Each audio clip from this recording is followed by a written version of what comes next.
Hey everyone! Winning lane mostly comes down to game knowledge, especially in a winning matchup. But learning to push your champion to the limit and milk as much of a lead as you can, that's when it gets a little more difficult. Well, in this video, we're going to watch how KT Smeb does exactly that while playing Jace vs Fiora.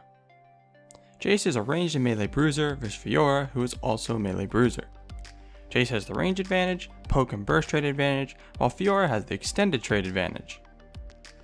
Fiora loses this matchup early on, but if Jace doesn't punish hard enough, Fiora will outscale him. So Jace's job is to get as big of a lead as he can in the first 5 levels. His game plan will be pretty standard for these kinds of matchups. Mission 1, slow push waves.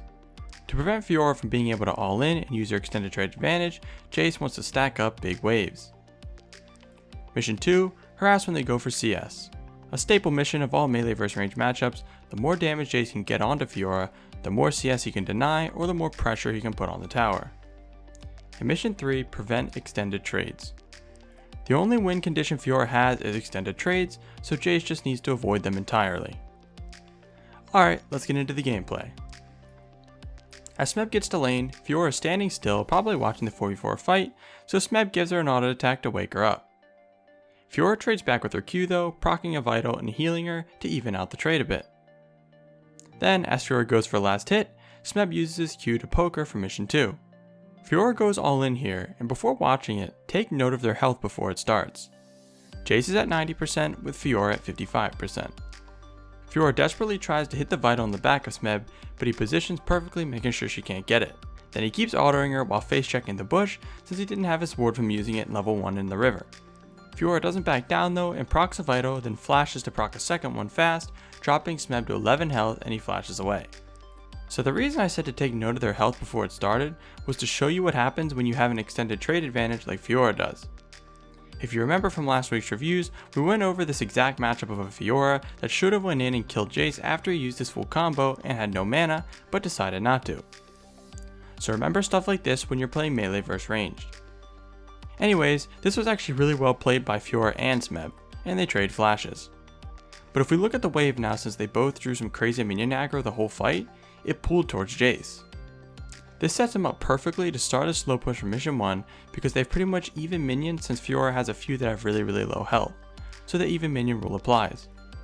If he just gets a small minion lead and starts last hitting, he can stack it up. Smeb is starting to sustain back up from his corrupting potion now, but it's not significant enough that he can go all in. But he goes into hammer form and uses Q on the minions, which damages Fiora and thins the wave for Mission 1. Fiora trades back with her Q though, which brings us to a concept that we are constantly seeing in the reviews and generally all low elo games. Not being afraid to trade. If you have noticed, even when Fiora is really low, if Jace just used all of his cooldowns, she still trades with him and she never takes free damage.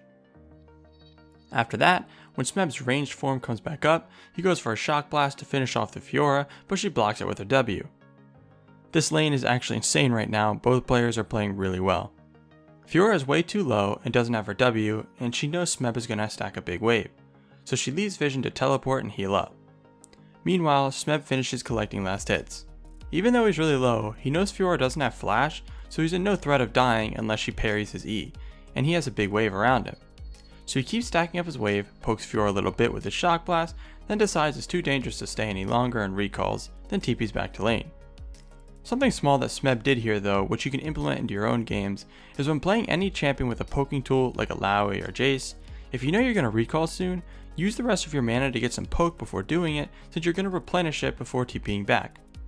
This gives you a health lead when you teleport back to lane.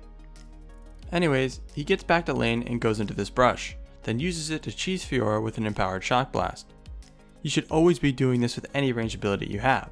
But, just like I was talking about, Fiora isn't scared to trade and gets a little bit of damage onto Smeb.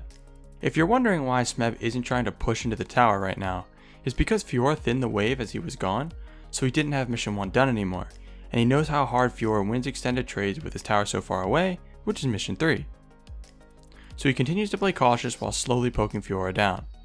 But then he predicts Fiora is going to use her Q, so he runs away from her to dodge it, then immediately switches to hammer form to use Q on the minion, which also hits Fiora, and then backs off for Mission 3. This was a great example of how pro players abuse every time your main ability is on cooldown.